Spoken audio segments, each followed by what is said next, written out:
Hi, it's Natasha. And Khalil. And we are the co-hosts of WokeNFree. Thank you for tuning in to our 175th episode of WokeNFree, the first episode in the new year. Woohoo! Yeah. So exciting, guys. So if you've been tuning in every week for WokeNFree Wednesday, yes, every single week, you know that WokeNFree is all about being real and honest with each other and you.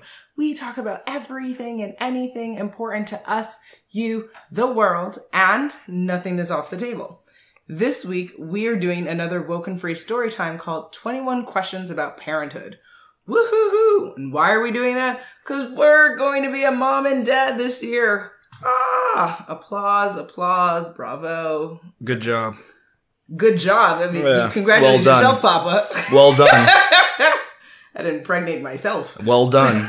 Good job, yes. Excellente. Cheerio. Wonderful. So with that, before we dive deep into the subject and go down whatever yellow brick roads we're going to be going down, there's a couple of questions I want to ask WokeNFree Nation. Do you think they're ready?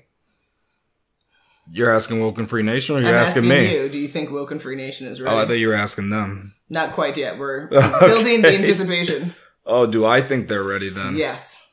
Yeah, I think they are. Okay, you seem out of it. That was the question. I'm trying to answer it properly. Okay. Well, first and foremost, guys, if you are listening to this episode and you not only just listening, but you've actually done the amazing feat of downloading it from WokeNFree.com through the Podbean app, you're fan-freaking-tastic, because A, that's the number one way to show support, and B, it's the best way to show your kind of ability to be a part of the conversation, because unless you have the app, you can't put in your comments. And if you can't put in your comments, we can't have a conversation. So every single week we come on here, we give you content, we give you our heart and soul and mind and everything in between. We want to hear from you as well, and we want to hear what your thoughts are on our weekly topics, especially this one. A lot of y'all are parents, a lot of y'all are trying to be parents, all that good jazz. Let's hear from you this week. Now, when it comes to, say, some of you, maybe a small portion of you, maybe you can't download the app for some reason, right? Then just make sure you go to WokeNFree.com and then you go to the Listen tab, and then you can pick your platform of choice as to where you want to subscribe and follow the show on whatever platform you're following and subscribing to. So, for instance, we're on iTunes, we're on TuneIn, we're on Stitcher, we're on Google Play, we have our own YouTube channel, we have SoundCloud, we have iHeartRadio, we're on Spotify, we're on 30 plus platforms. So just pick your platform of choice and make sure, even if you can't download the app to be able to comment, that you're subscribed and following on whatever platform makes sense for you.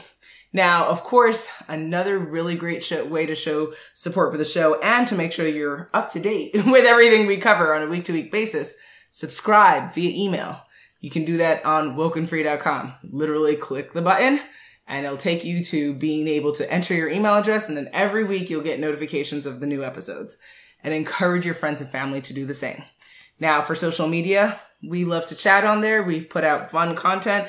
Find us on Facebook, Instagram, Twitter, YouTube, TikTok, yes, I said TikTok, and Pinterest at WokeNFree. And then, of course, if you have like 90 seconds, you can do a lot. I don't know if I'll keep saying what I said in 2020. You might have to revisit those episodes. But for 90 seconds, what you can do is definitely review the show. And again, go to the Listen tab on WokeNFree.com and then pick your platform where you want to do that. We love our 5-star reviews on iTunes. Will you be giving us our next one? We shall see. Now, I think I'm done, and I think we're ready to go down the yellow brick road. Are you ready? Well, you said you're done, so I think I need to kick this off, right? Mm-hmm. Let's get this show on the road and get into the meat of things. Oh my goodness. Question 1. What excites you the most about being a parent? Oh my gosh. I mean, aside from the puking and the giant boobs and the growing every which angle of my body, those are really, what dreams are made of, guys.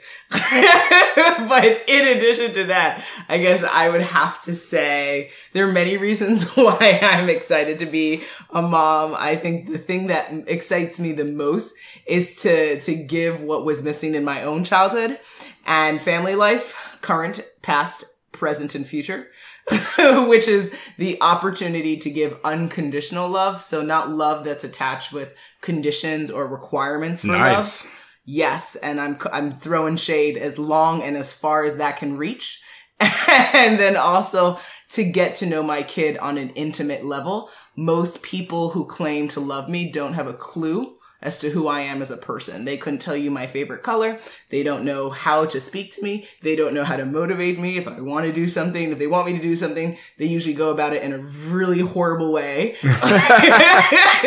because they don't have a freaking clue as to who I am. And I think I'm most excited to have this intimate relationship with my kid, to have the ability to know what motivates that person, and for me to have a deeper understanding as to who the soul is and who this person is, whoever this person is going to be, and to continuously go on a learning journey with this person, because that is the type of relationship that I would have wanted with my parents, which I will never have. So.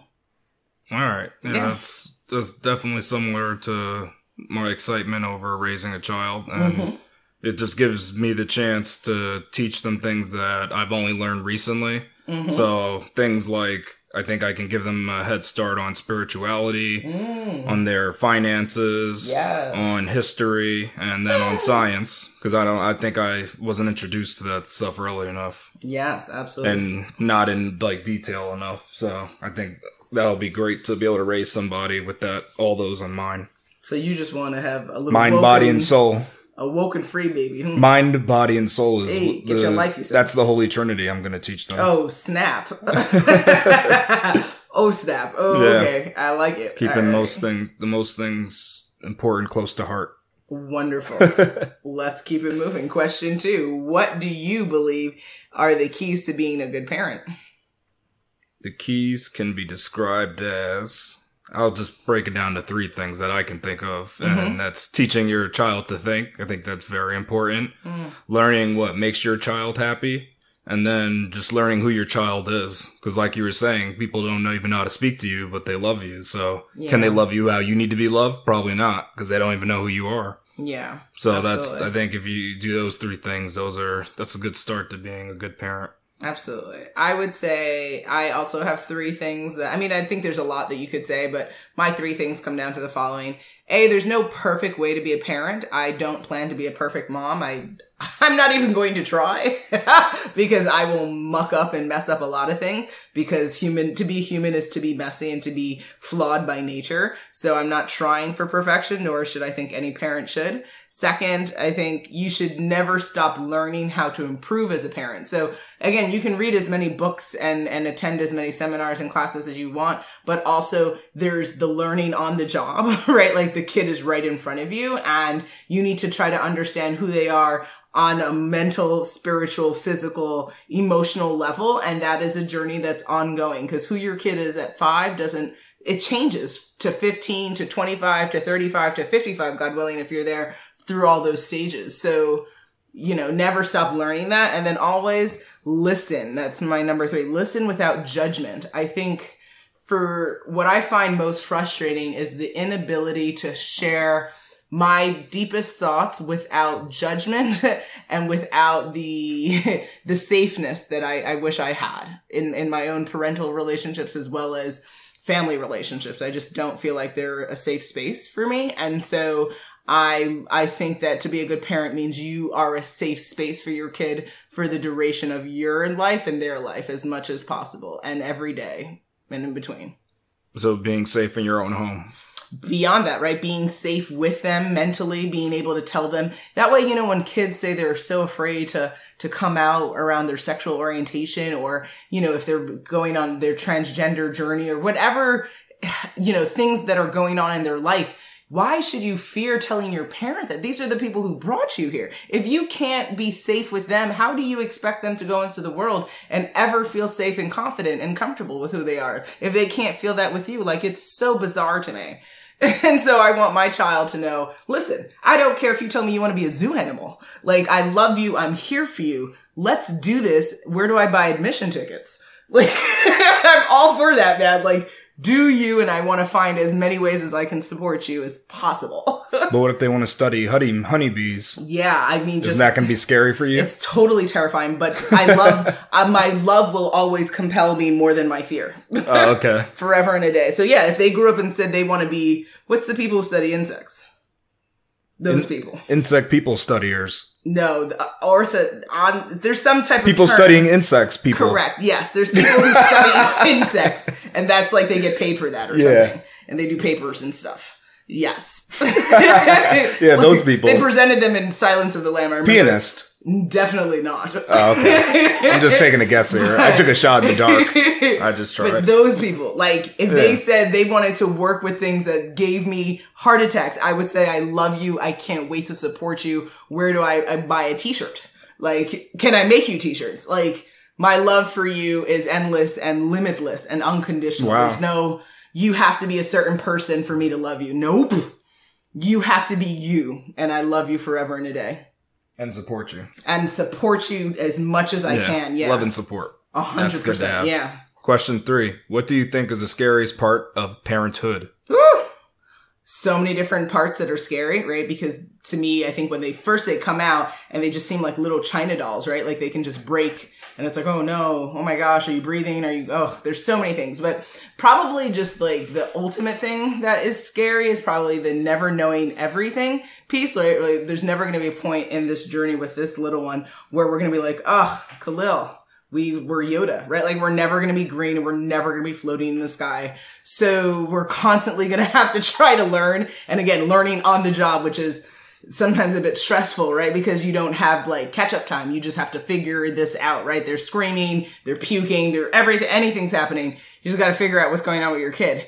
And so like anything else in life, you take deep breaths and you seek guidance and you constantly, have an open mind and learn and keep moving forward. But I think that's the scariest part, that like you can't be prepared for everything because you just don't even know. Yeah. Unless you're a seer, you just don't know what's coming. Yeah, that's true. That's definitely something that's scary. Mm-hmm. And I kind of agree with the beginning thing you were saying, and that's the trying to keep your child safe. Yeah. And I believe it's pertinent to keep them safe from the world because there's a lot of dangerous things out there. So I think for me, that's the scariest thing, just knowing what's out there and then just thinking of how to protect them from it. Because it's even not in easy. Your home, right? Inside your home, there's everywhere. So many things that can kill them. Yeah.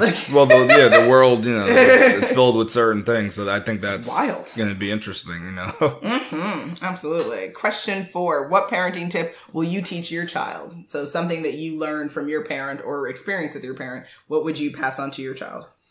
Well, I mean, every child is different, but I would just go back to my previous tips that were to parents and I would want them to teach like their children actually now I'm getting confused. So it's a parenting tip for my child? Yes. What would you teach? So it's for my grandkids then.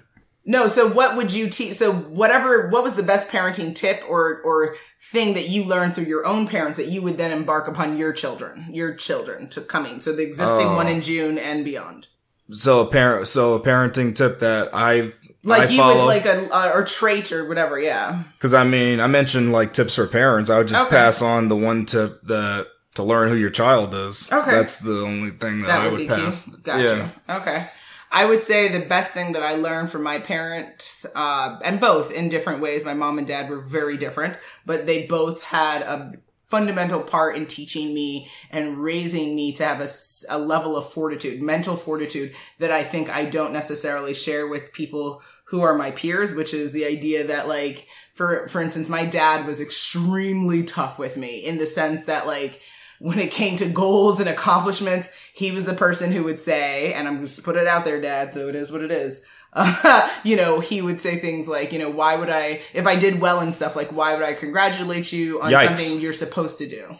Right? So meaning there was a standard of excellence that I had to meet, not just like try to aim for, but actually achieve and not get congratulated or you've arrived kind of conversation. Just, and what's next was the standard. And for instance, I would get a 98 on an exam most parents would be thrilled. Oh my gosh, you're amazing. My father's response was, what happened to those 2 other points? I would get 100. His first response was, could you have gotten more? My father was rough, and that parenting doesn't work with every child, but it created a level of want and desire in me that I don't necessarily see in other people. And I'm grateful for that because, whether it was because of his, Air Force background, his British Air Force background or what, but that militant, like, you can be the best and you need to be the best. And even when you are the best, keep going beyond that. Never settle for complacency is something that I would like to teach my child for their own life and then for their children and beyond. But you still got to congratulate them. So that's the only Even the difference. Best generals congratulate their soldiers for winning the war, right? Yeah. Like, good job. They don't just say, you could have destroyed the other side. They don't say that. Like, well, you could have killed more people. Yeah, there's nothing like that. You could have ended this faster. Like, what took you so long? See, they don't say that. Get it together, soldier. Get it together. They congratulate you, and it's a great time. That would be the difference between the parenting I received and the parenting I give, which is I will cheer my kid on along the way in the way that I didn't get, because by not receiving it, then I have struggled with feeling accomplished because I'm always chasing what's next, right? Like, oh, cool, I accomplished this. Move on. I don't even say, oh, cool to myself. Other people compliment me and I'm like, because again, I never had that fuel me, because what fuels me is not the affirmation of others, but is the accomplishment itself. And like, what's next? But that's, mentally and emotionally tiring and also not satisfying. So that would be the difference. Question 5. How do you feel about parenting advice from your parents or family members? So that's a fun one in the sense that, like, and again, guys, I don't hold back. I could care less who's listening.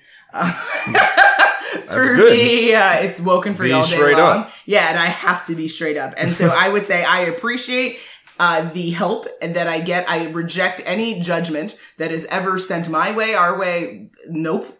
Keep it to yourself. And if someone has experience or advice in this area, then absolutely, I think it's very helpful and great that they want to share that information. But do keep in mind, just because you happen to be related to me, or you happen to have had a child, or you happen to have great advice, I'm not just going to take you on your word. We have to do research. And when I say we, this is a 2-parent household.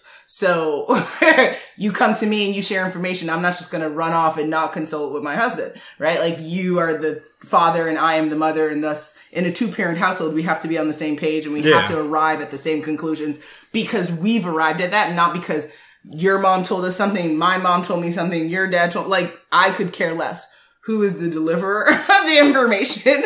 We still have to come to a determination as to what makes sense for us in our household with our child. So I just put that out there so everyone knows. That's how I feel on the matter. How about you?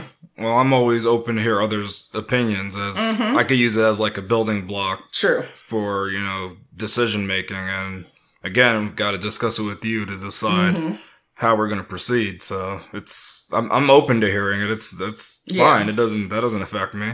I'm not like, I know some people don't want to hear it at all though. Like, you keep all that to yourself, but I'm open to hearing things, because the problem is I'm a man of science. So I like to get all the data at hand. Yeah. I'm open to hearing it. What so I that's my problem. Like, is that people sometimes make that assumption though, that because it's like, oh, I'm your parent, you have to just take me on my word. And it's like, fool, you haven't parented in 30 plus years. Get your life together. I think the problem, because things have changed now. Things have changed and evolved. Get your life. Things change over time. Just a little bit. So not everything applies like it used to. Yeah, absolutely. And also, short of, it's kind of like, we've talked about this as well. You also have to be mindful of who you take advice from, whether it's a parent or family member. Because again, it's if you're funny, broke right? and you're giving me financial advice, That's true. Yeah, you gotta. For you. You do have to be wary of who's giving you advice. So that's true. Yeah, because a lot of people have a lot of things to say, but it's like, but your life is not a reflection of success. So I don't know what exactly you want me to do with this. Yeah, you got to be very careful. Other than pray for you.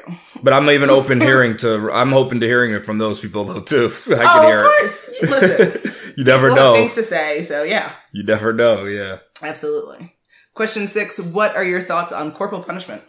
I am outrightly against it. I feel that violence begets violence, and there's a reason that children can be taken away from parents for inflicting the physical harm on them.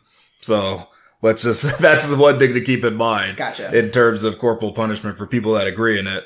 at least in this country, I mean, there's some countries they don't care, but here you can lose your child for that. So that's a great reason to not do it.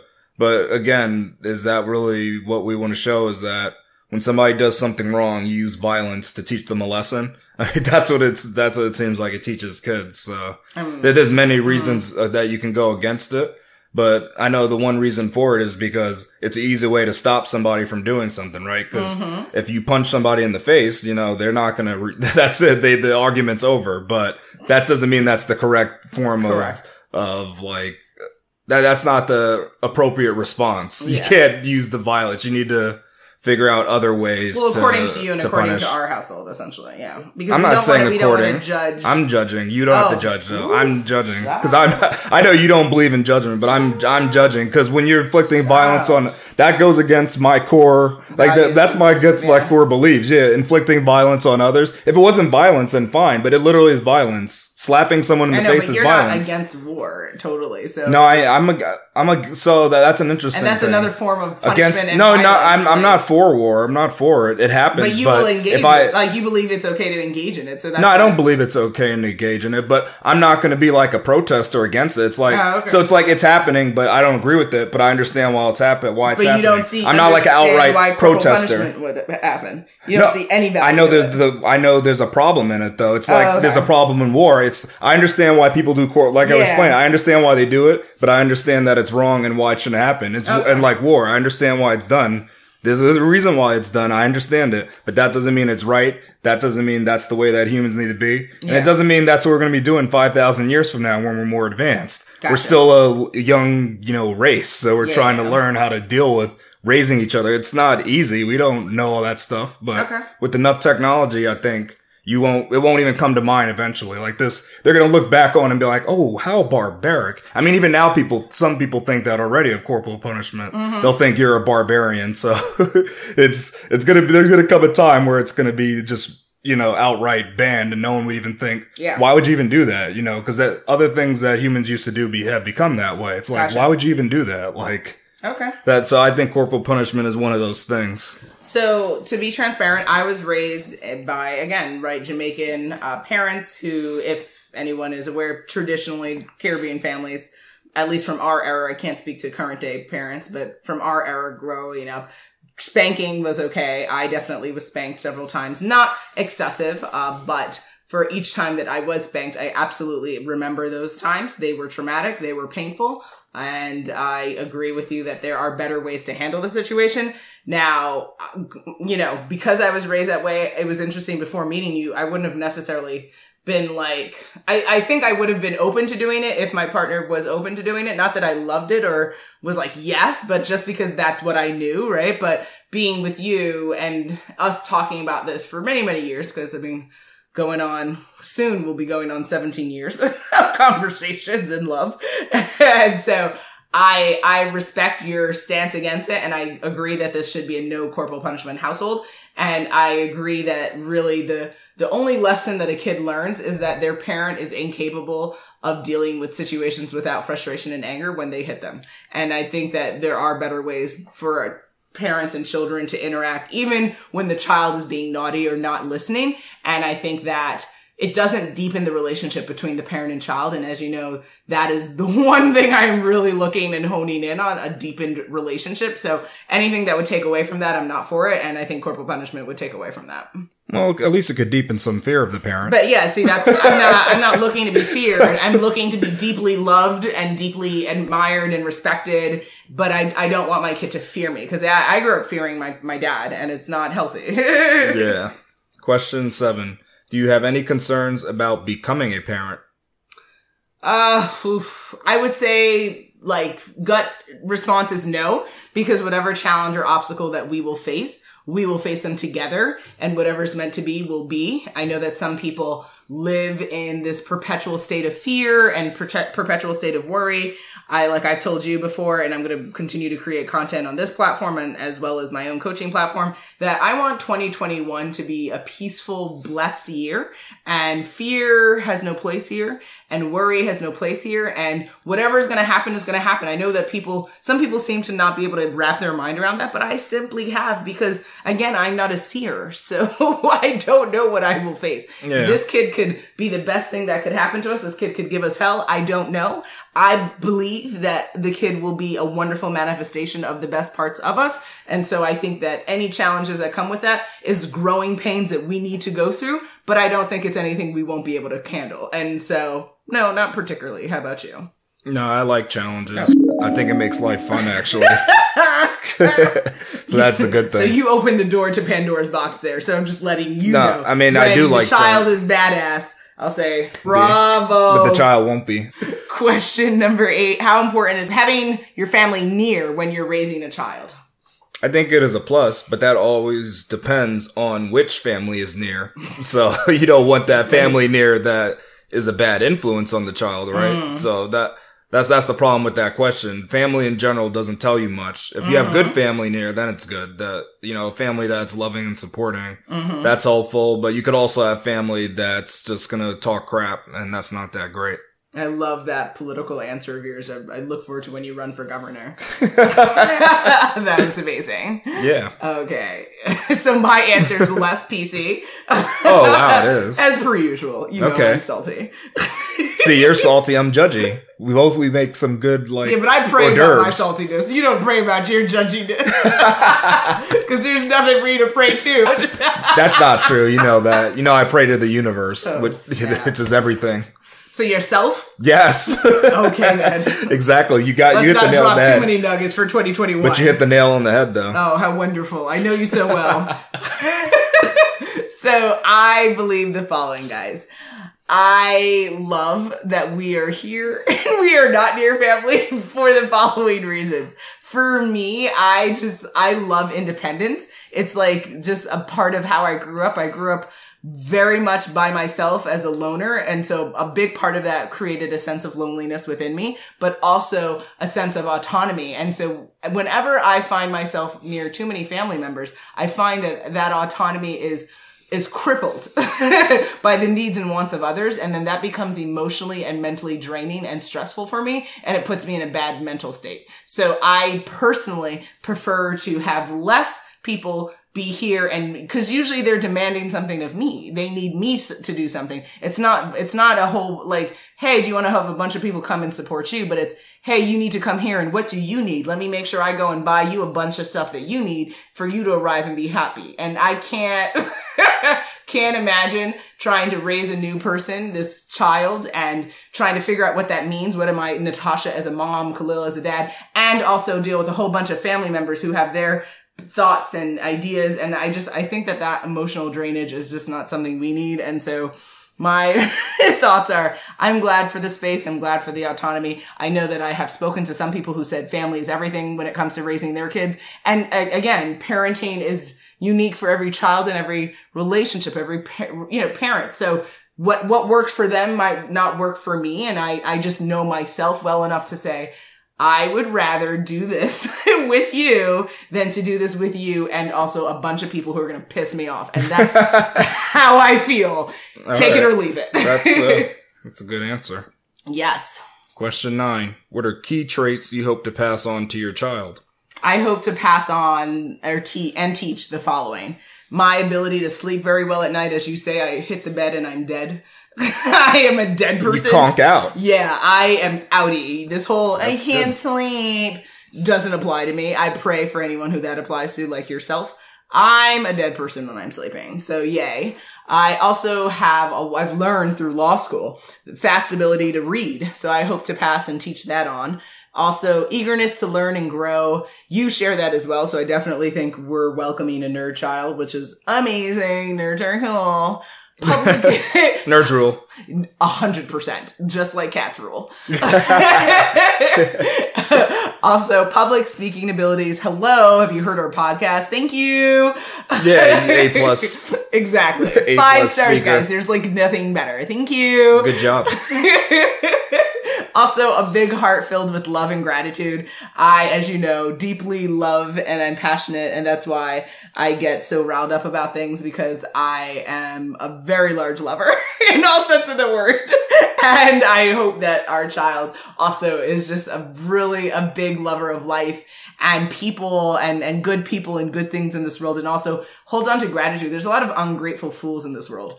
And I can't stand it. Just go read comments on YouTube. Yeah, it's just sickening to me. It's really this, 2021, I'm not going to claim it because I don't know. I'm just going to step into it and we'll see what happens. Like, you're whack.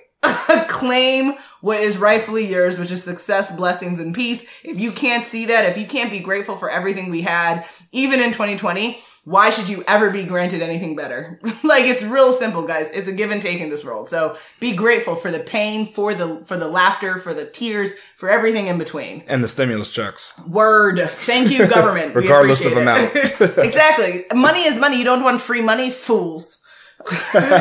Foolish people. Yeah, that's messed up. I hope to pass on my passion for Caribbean food and music.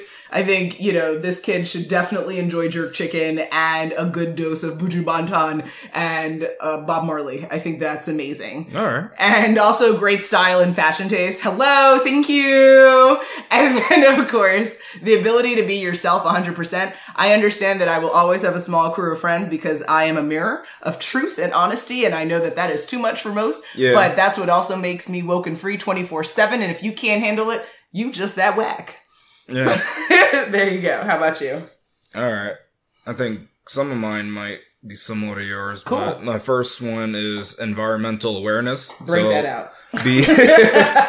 So I'm not talking about like global warming or anything. Yeah. Because I know your environment. Clarify that piece of it. Yep. I don't. That's something else. That's not a trait of mine. I'm green. Yeah, that's not.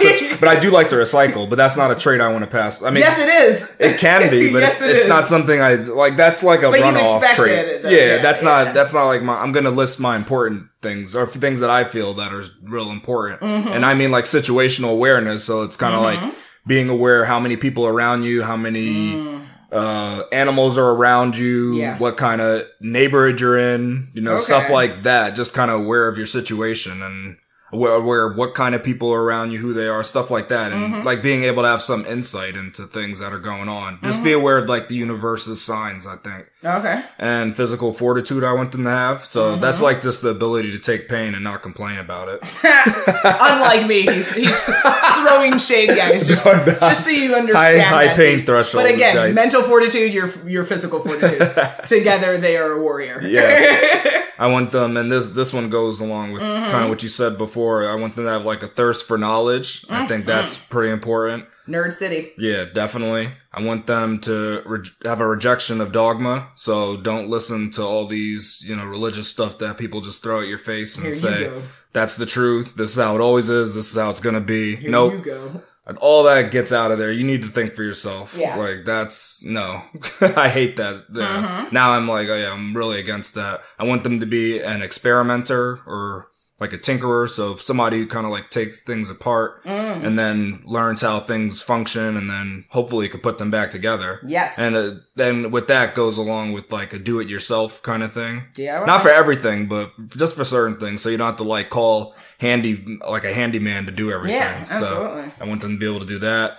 And then be a critical thinker. Yes. I think that's so important to really think about things and not just take things at face value and be like, well, they said that, so I can't read into that. Absolutely. I just got to take it as exactly what they said. Like that to me is crazy when people do that. Well, that's what they said, so I got to do it. I know. Just lying cheap, it's sad. That's like such a cop-out thing to say. It's just because somebody's telling you something, it's like, that's not true. You're saying this for a reason. But again, a lot of people don't know it's not true, right? Like, I know they don't. They take it and like, well, they said it. I mean, I got to just go by what on television or it's on the internet, guys. So that to me just cracks me up because it's crazy what people will say. And it's like, wait, you really believe that? I mean, you do? Oh, okay. You're not critically thinking then. True. Cool. Question 10. What are things that you plan to avoid as a parent? The things that I plan to avoid as a parent are the following. Forcing them to be someone they are not. And there's so many parents that do that. Woo-hoo! It's like, you've got to be this occupation. Yep, got to be a lawyer because I'm a lawyer. Yeah, like that. That's crazy to me. That's not a good reason. That's not good. City. Not cool there. Yeah. And this one you're going to be sad about, but lying about mythical and magical beings. You're not talking about The Hobbit, right? I mean, who tells their kids that The Hobbit's real? They've got other issues then. Okay. But what are you referring to then? Well, I mean, there's a big one, but I'm just going to give one example. Deities? That's one, but I was going to say Santa Claus. Oh, you're trifling. Tooth Fairy. Yeah, I know. For some people, Fairy Godmother. I know. But you mentioned other things right there. That's a good one, too. That's a magical being that I'm not going to lie about. Oh, you're trifling. Okay. You're so trifling. Go ahead. It's true. Lying about history. So you mean sharing American U.S. history? Well, exactly. Yeah, you've kind of got it, but public schools, the history that we've learned. Yeah, the history that we've learned, basically. So I'm not for. I'm not for. You're not for lies. That lie. I'm not going to perpetuate the lie that I just learned that was a lie. Yes, correct. And not considering their thoughts and feelings, because I think far too often children say things and they're like. Parents are just saying, you don't know what you're saying. Yes. Whatever. How could you know? You don't have an experience. Or, stuff like that. Or you don't really know how you're feeling. You should feel this way. I mean, I don't think that's the best way to go. Correct. So I don't want to do that. Exactly. I definitely want to be open to how they feel and what they think. And, try to walk through it with them and find out what's happening. Absolutely.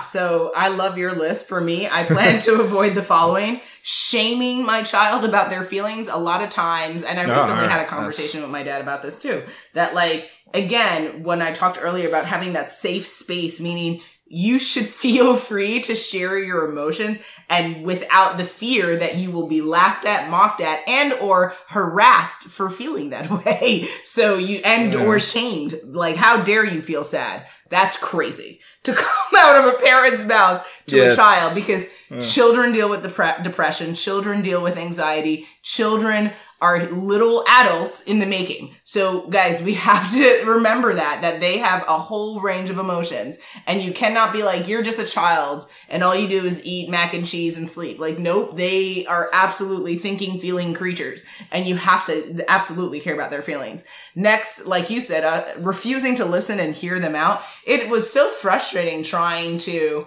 get across things and just being dismissed because I happened to be under 18 years old. That was nonsensical.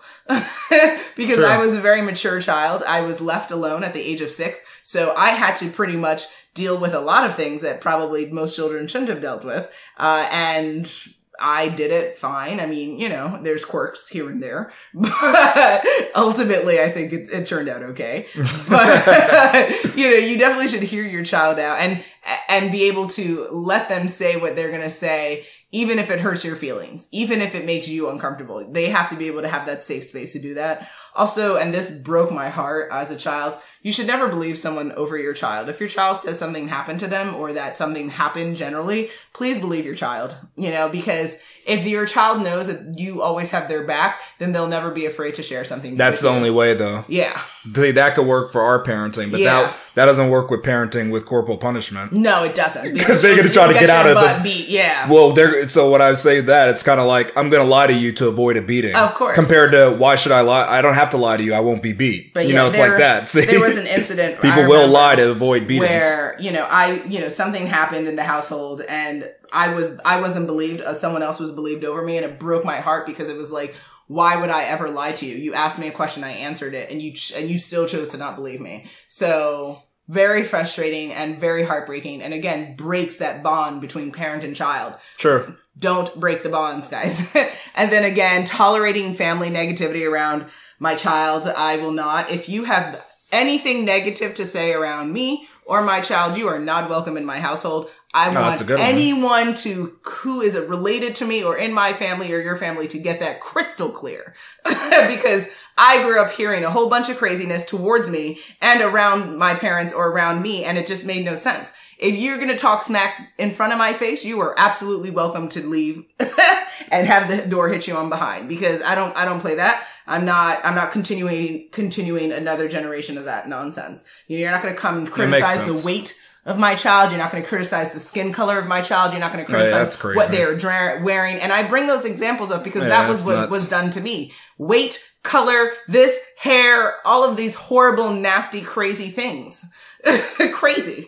Yeah, you're not alone in that. Yeah. And I'm not alone, especially with Black people. Colorism and weight and vanity, these are things I've heard that are stuff before, suffered with in our communities, and it's crazy. It's just mental illness. Yeah, it's not good. I'll pray for you, but you're not welcome in my home. Okay. Yeah. Question 11. What sports do you think your child will play?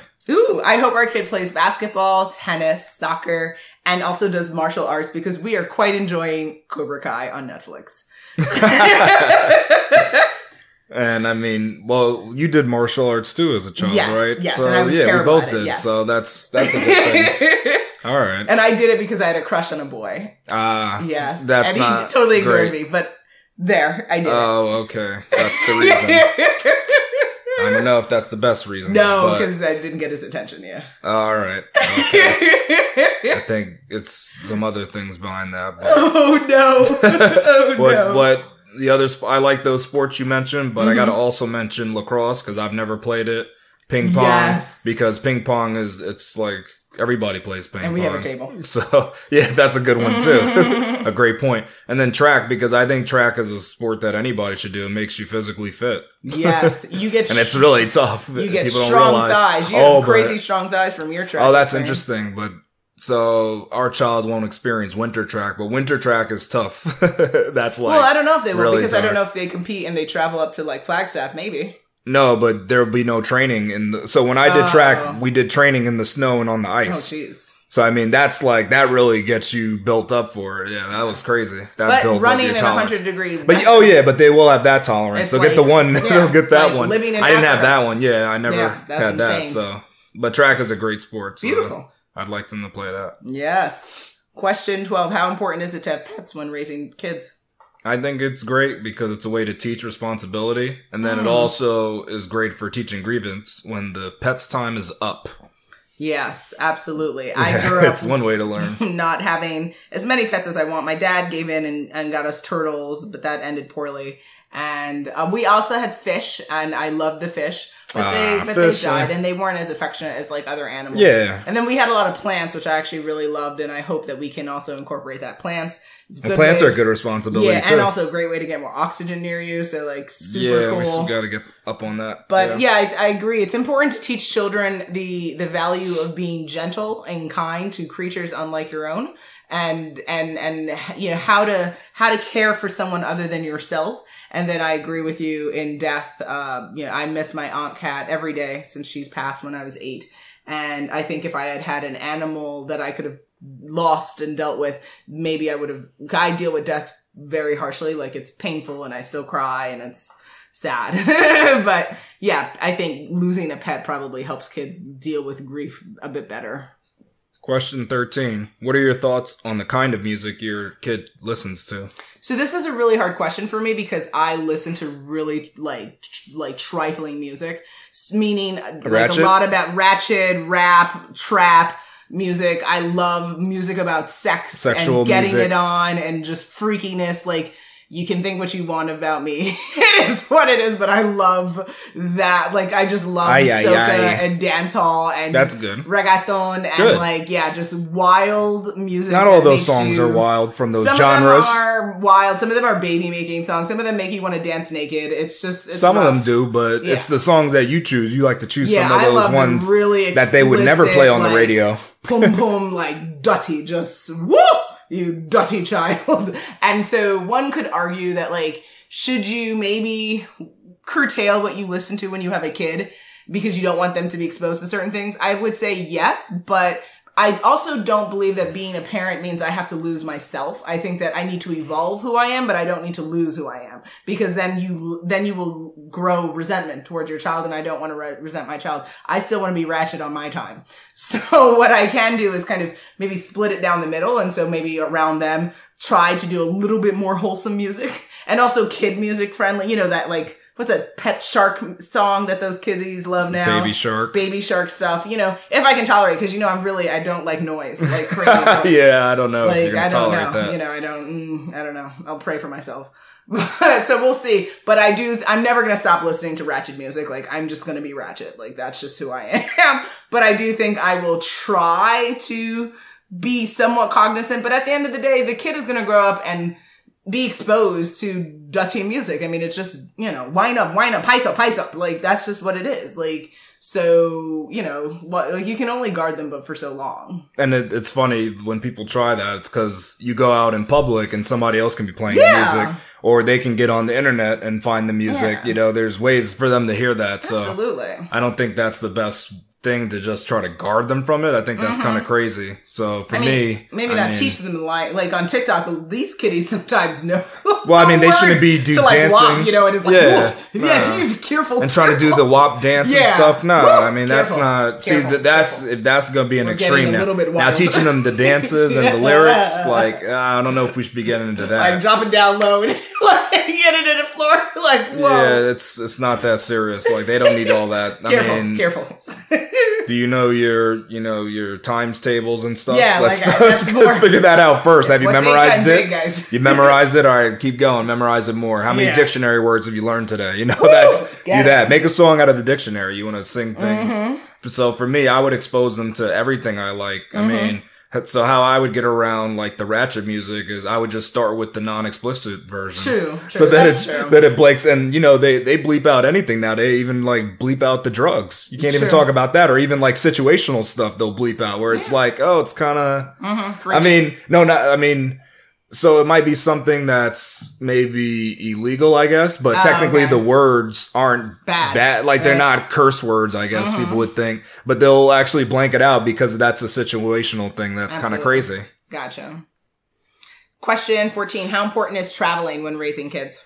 I think it's good to travel and expose them to different places, and this traveling as a child, it normalizes the children to the idea of traveling, which it's very important to experience the world and other cultures. So absolutely, I definitely want to instill that on my child. Absolutely. I think it's important, though, to be cognizant of when it's going to matter to your child. I think kids, if you travel with them at 6 months old, they're not going to know what's going on. Then, And I think so, especially us being here, I could just see the extended invites of, hey, do you want to come here? Do you want to come here? And little one is going to be 6 months or a year. And it's like, I don't necessarily know if I need to feel compelled to travel with a 1-year-old or a 2-year-old. But once they're like 4 or 5 years old and they can actually remember where they went, then I think it's absolutely important to, like you said, to expose them to different places and specifically different cultures.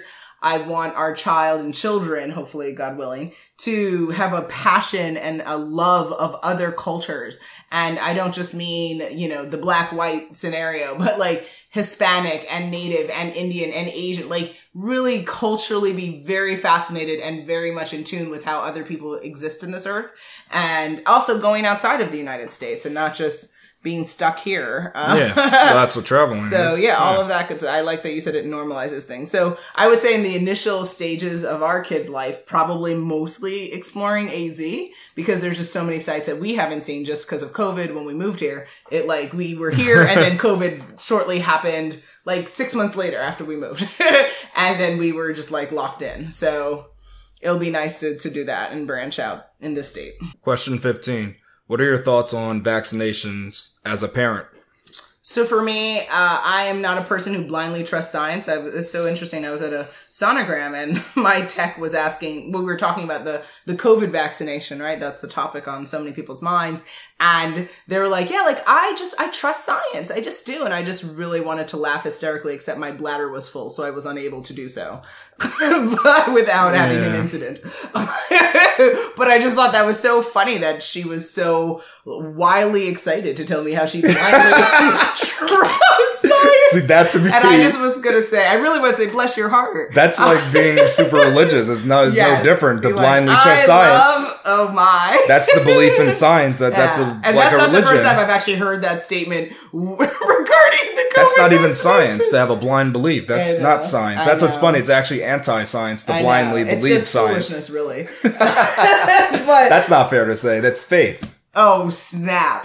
You should say she has faith in the science. I'm not taking you on that one. Oh, okay. So I would, unlike that person who was, bless her heart, she was quite sweet. I would say that I like to understand the risk and benefits of anything scientific and beyond. And I would want to understand what those risks and benefits are with associated vaccinations. I know we were vaccinated for things, but there's things that have changed since we were children and got our booster shots and all that stuff. So I think I need to have more conversations with doctors to understand what's required first and foremost. And then what are the associated risks? What are the benefits? What do I need to think about from the doctor's perspective, as well as doing my own research? And then having a serious conversation with you, probably not on air, where we go through that. But I am not blindly following or trusting anyone or anything. And you? So, I mean, I've heard many mixed messages about vaccines for children specifically. Mm-hmm. So currently I'm very apprehensive about them. Mm-hmm. I mean, I'm not like an anti-vaxxer, because I do like that people get vaccinated. Yes. But when it comes to children, I don't know. I'm a little strange, like that. I'm not so sure though. Hesitant, I if it could be proven that they're absolutely safe, then I would be more on the side of, just vaccinate them, stay on that schedule, whatever the doctor says is good. Mm-hmm. But I'm not so sure that's like the full truth. So even there's a clip of it. This isn't me just making this up. Dr. Oz made a general comment that his wife will not vaccinate their kids. So I have to put that out there. That I heard that one. I'm like, oh, that's very interesting coming from a doctor. But that's one person. So I don't know. Mm-hmm. I'm just... And I love that he put the onus on his wife, right? And then he did that, That's so funny. Yeah, it's kind of funny. She's obviously running the show. That's what he said, though. He was like, I am Dr. Oz, but when I get home, I'm Mr. Oz. I think he said something like that. Mrs. Oz. No, he's Mr. Oz. He was talking about himself. He's like, I'm Dr. Oz, but when I get home, I'm just Mr. Oz. So I have to listen to my Mrs. wife. Oz, yeah, he has to listen to her, and that's what she doesn't want to vaccinate the kids. That's what he said. Happy wife, happy life. Yeah, so I mean, he's living by that. So he kind of just, I don't know how he feels on it. How you men get. Whatever the wife says whatever goes. we say, if you know what's good for you. That's what happens at the end of the day. Yeah, exactly. Yep. Keep it right. Keep it tight. Truly. Amazing. Truly. More to come on vaccinations. Yeah. Question 16. What are your thoughts on the types of movies and TV shows you want to share with kids? I want to make sure they're ready to understand the fakeness of the shows before exposing them to it. So no scary movies until they are mature enough. And I can't put a specific number on how old the child is before they can watch the TV. I think it depends on how they are. And I don't know, I can try the experiment that I told you about where, I run up to them with a mask on. If they scream, then they're not ready. You're crazy. I could try that. I don't know if I will. Okay, Michael Myers. Okay. If they just say, hey, that's you, Dad, take the mask off, then it's like, hey, let's go watch some Halloween. I think you're ready now. You're so evil. That's a good experiment. You're so mean. That's proof, though. Because you're going to scare me in the process. You're going to scream. Because I'm scared. Just today you scared But that was by mistake. Every time you I'm screaming all the time. If the child gets scared by mistake, then you're not watching scary movies. You got to get over that one. That's crazy to me. Well, some people are just a bit skittish, Khalil. Yeah, but you don't want to be that way. You want to be able to watch movies like I watch them and enjoy them. You should enjoy the scary movies. They're so hilarious. I enjoy them. I'm just also deeply terrified. Yeah, see, I know a lot of people enjoy them like that. They're scared. They throw their popcorn up when they see a scary scene. Like, that's crazy. For you, I know. Yeah, just sit in your seat. Don't make any sounds. Watch the movie.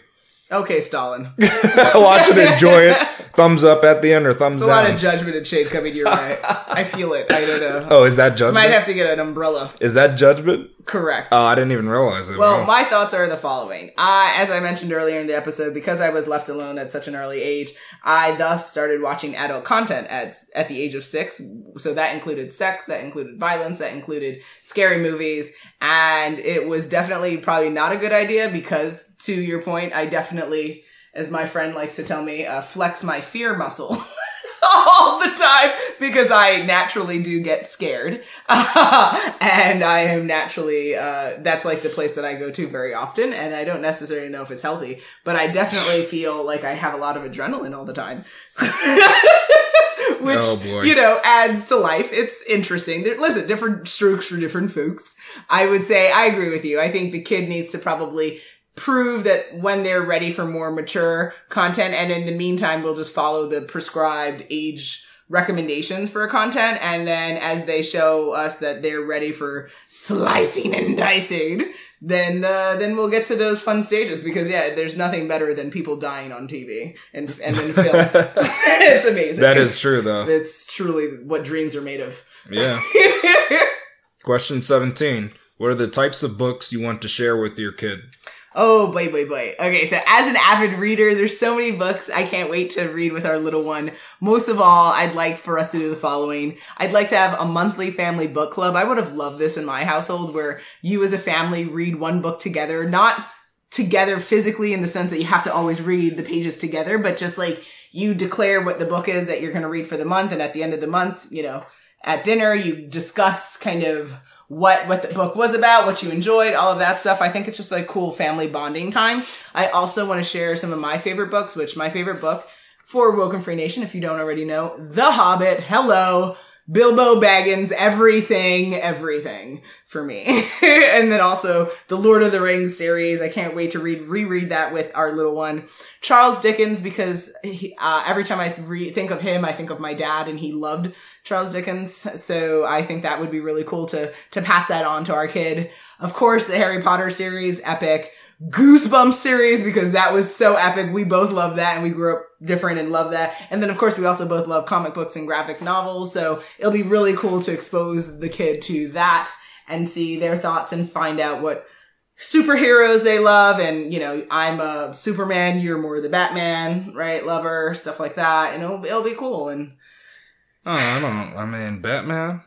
Don't you like him over Superman? I like him over Superman. I know, which I think is if I was to name a hero, crazy. I wouldn't think of Batman's not my hero. No, but I just, in the contrast I think of he's Batman cooler to though. Superman, I think he's cooler because he's more realistic. Like when you said that, I was just like, that's heathen talk. To like Superman, Batman over Superman. I like him because he's more realistic, is what I like. Yeah, but his superpower was money. Yeah, he's super rich. Yeah, and Superman was like from another planet. That's boring. That's boring? Yeah. You're trifling. See, that's what I'm saying. That's heathen talk. Like, you're a heathenist. Superman was amazing. He had super abilities laser and stuff. eyes. He flew. He had a dope costume. Are you joking?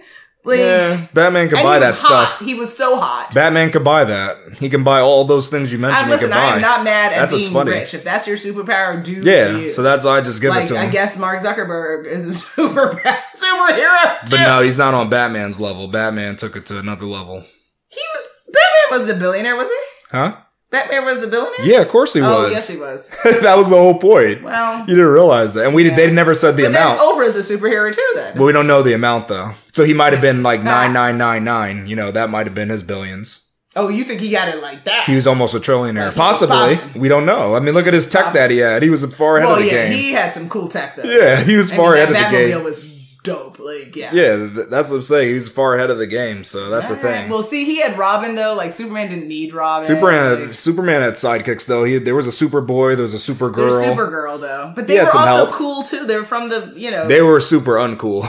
Like, let's be honest. You're a hater. See, but the Superman series, Superman was very good. Interesting to go through this with our children, because I mean, I'm okay with Superman, but he's just. All right. Well, what books do you want to share with the little one? The books, genres. I'll keep it general. Mm-hmm. So I'd like to share like science fiction. Yes. So books like 2001: A Space Odyssey. Never read that. Yep. And Oh, and I was thinking of some of the other books I want to share too. So even just a science book that's nonfiction would be the Steve Hawking's book, A Briefer History in Time. Yeah. Like his sequel to The Brief History in Time. That's good. I would like to share Black Innovators books. So there's like these children's books that talks about all these blacks in the past that nobody's ever heard of and the amazing things they've done. And I bet, should I mention about the samurai or no? Yeah, sure. Oh, well, there's actually this black samurai that people never talk about. Not accredited, yeah. Yeah, that we didn't even know black samurai existed. I don't know if there's a book around him, but there might not be. Yeah, but things like on that kind of levels, that's so like hidden secrets of black innovation and stuff like that. Yeah, there's like this strange fruit book that I read. It was a children's book, but it was good. I read about all these people. I'd never heard of them, and I thought that was cool. Like Bessie Stringfield, she was really cool. So I want them to read that book. I want them to read manga, and probably my favorite one. Explain what that is. So that's the Japanese graphic novels, basically, or comics. The ones where you read backwards. Yeah, right? it's read backwards, and they could read Death Note because that series is crazy. Yeah. And there's a like Netflix the two show, isn't there? A movie on that, Death Note? Yeah, they do have a movie. I don't want them to see the live action movie. They can watch the anime, and that's about it. Is that bad? I didn't watch it. Yeah, most live action movies based on animes are terrible. You should burn them. Well, that's a blanket statement, and that's a... There hasn't been a good one yet. There hasn't been one good live action anime movie. And nobody would get mad at me for saying that. Maybe 5 people, but really like... You're trifling. It's actually true. Crazy. There is 0. You said 5 people. Yeah, on the planet. And I'm talking about on the planet Earth. So 1 per continent? Yes. You're so If the number is low, it is. You could look it up. Look up any live action anime. And I'm going to go watch that. It's very saddening though. Yeah, but any anime that has a live action movie, it's terrible. And you're just referring to Last Avatar. I know there's one that that's one, but Death Note's one. There's Initial D's another. Dragon Ball, I think Z they did. That's terrible. Like, there's so many movies I can name. Fair enough. And then the other one, the recent one, the Ghost in the Shell, another one. Oh, that was terrible. I fell asleep. That was awful. See how the list goes on? But that was bad casting, though. I mean, no offense to Judge Dredd? Whatever her name is. I love her from Avengers. But no, that they needed to go a different route there. See, the comics have been better because we got Avengers, but anime specifically to live Avengers action, is amazing. It hasn't worked out yet. I mean, I'm hoping to be proven wrong, but of course, there's many years hopefully to live. So we'll see. None so far. And then financial well-being books. So teaching stock market and stuff like that, and how to save. The Rich Dad, Poor Dad. Yes, books like that. It'll be so fun to read these books we've read already, and the new books. I can't wait. There's so many books to share and books to reread. Oh, and I guess where does this fall into? I didn't say for my genre, and it's funny that you didn't mention it, but I'd like them to read The Secret. Woo! Yes. Oh, gosh. I just forgot about that. Yeah, right? That's a good one. Yeah, so well, you know what? That like goes into like mindfulness and stuff like that. Yeah, definitely want the kid to also understand guided like meditation a bit more than I do. That would be really cool to get the kid on board with that. Oh, so they should read the Celestine Prophecy. Yes. Yes. There's some meditation in there. I like that. That's the first book is great. Good. It's great. Question 18. What are your thoughts on nutritional habits as a parent? I want them to know how to regulate what they eat and not just always crave for the tastiest of foods. Shade my way, huh? This has no shade to do with you. It's just I'm currently pregnant, so that's real messed up. But it's just a thing where you say, this might not taste the best, but it's good for me. I'm going to eat it. That's what I want them to learn. To suffer in silence. But it's not suffering. It's doing the better good, or thinking of the greater good. It's like that. You're just, you'll be thanking yourself later to be able to do that. So I think also, I'm not mad at it. It's a little bit That's mental fortitude. I understand. It's painful though, but yes. I would say also just like limiting on very overly addictive foods would be key. So like, I guess that helps. We both are have passions for sugar. It's not healthy. Hopefully not being able to break that linkage for the next generation. I think that's easy. Yeah. And not making them limiting them to the point where they become a fiend, but just helping them understand that there are healthy alternatives, that is something I want them to crave a bowl of grapes over a bowl of Skittles, essentially, is what I'm getting at. And then also just limiting food in the sense that understanding portion control. That was something that was not clear to me as a kid. I didn't know that either. So like having them understand that you don't need to have 3 giant meals, but you could have, 6 smaller meals, or you can also fill up on water. And, there's different ways to go around eating. It's not just one way to do it. And also understanding what their nutritional needs are. Every kid and person is different. And you shouldn't normalizing having seconds of those carbs. Correct. Yeah. Like, because I thought you had to have seconds and triples before you, get another plate of water. Yeah. I thought it was good. I was like, wow, I'm going to I for my second and third time. This is good. That's very much our culture getting the best of us. Yeah. I didn't know. I thought we are not the more you eat, the better. Hibernating, and we are not slaves. Like, this is gonna be okay, guys. I thought you just eat because you got to eat more. You get one plate, and if then you could eat more, you eat more. A bottle of water, and you can have a second bottle of water, and maybe you can treat yourself to grapefruit. Like, but we do not need a second plate of mac and cheese. We're good. We're good. Thank you. Good point. Mm-hmm. Question 19. What are your thoughts on video games as a parent?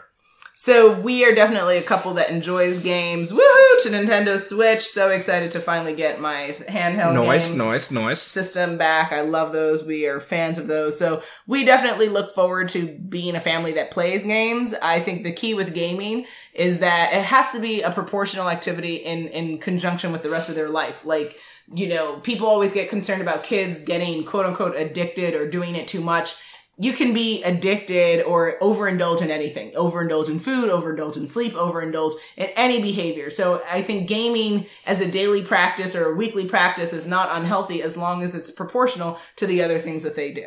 Yeah, I think there's nothing wrong with that. Yeah. I'm a gamer, so of course I'm going to encourage them to be gamers. Mm-hmm. I just want to watch them, like you said, to make sure that they don't become so addicted to it. Yeah. And I don't want it to interfere with them doing other things that they need to accomplish. Because I know some kids do that.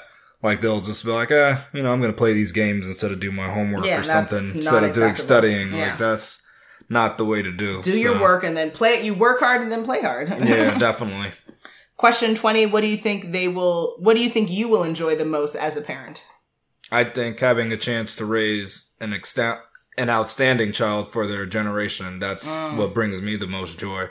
Have a standout child that kind of breaks the mold for the kids that are coming up these days. Mm-hmm. So that to me is exciting.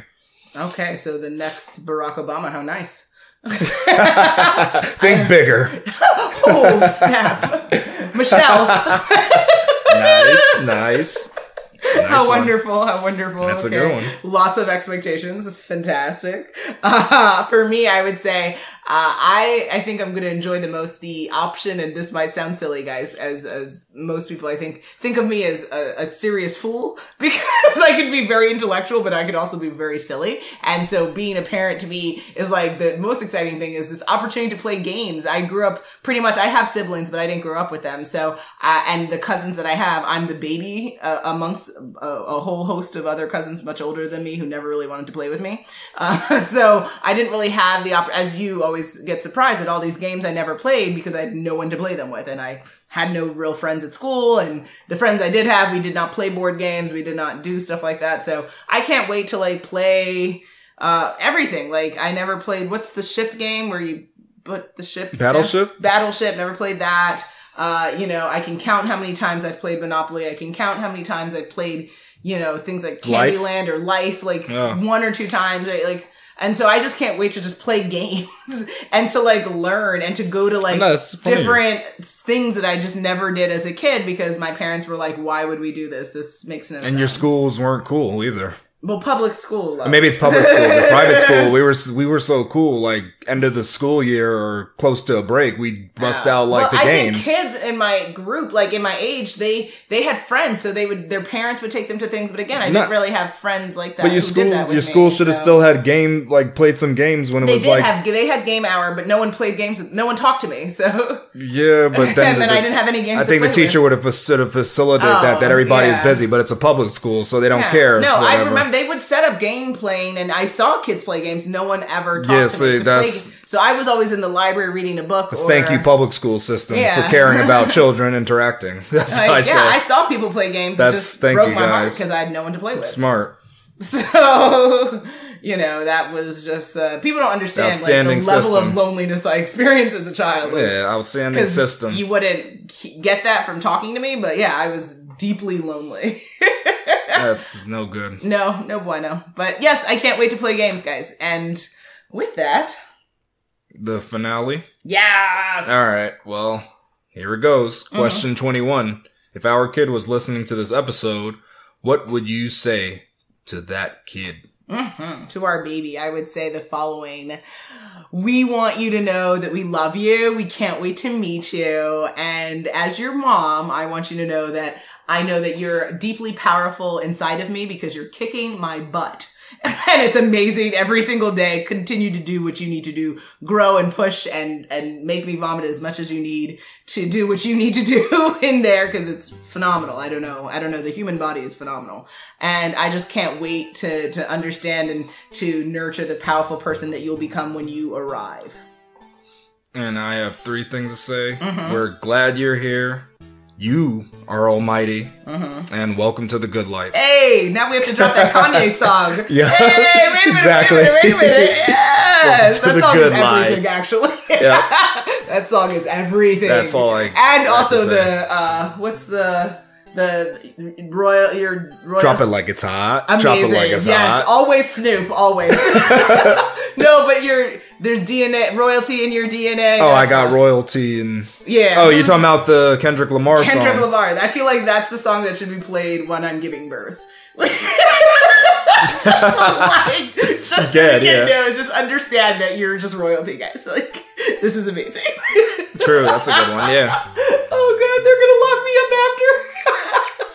Throw away the key. I know.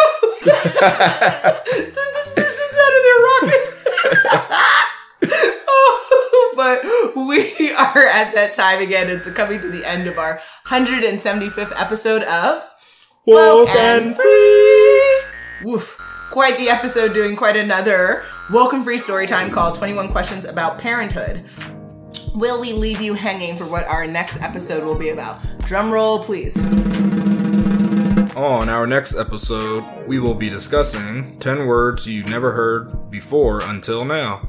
Make sure you follow us on social media to follow along the conversation, and make sure you tune in next week for WokeNFree Wednesday to join the conversation at WokeNFree.com. If you'd like to be a guest on the show, we are in a new year, so definitely hit us up on our Contact Us page at WokeNFree.com. I definitely think I'm behind on getting through some requests, so bear with me on that. And then, of course, super active on social media. You can always find us on Facebook, Instagram, Twitter, YouTube, Pinterest, TikTok at WokeNFree. And then, of course, all sponsorships and collaborations, go to our Contact Us page at WokeNFree.com. That is WokenFree.com to submit your request. If you didn't already subscribe, please do. Share the episode and make sure you come back to join the conversation every Wednesday for WokeNFree Wednesdays. Remember, WokeNFree is more than a podcast. It is a way of life. Until next time.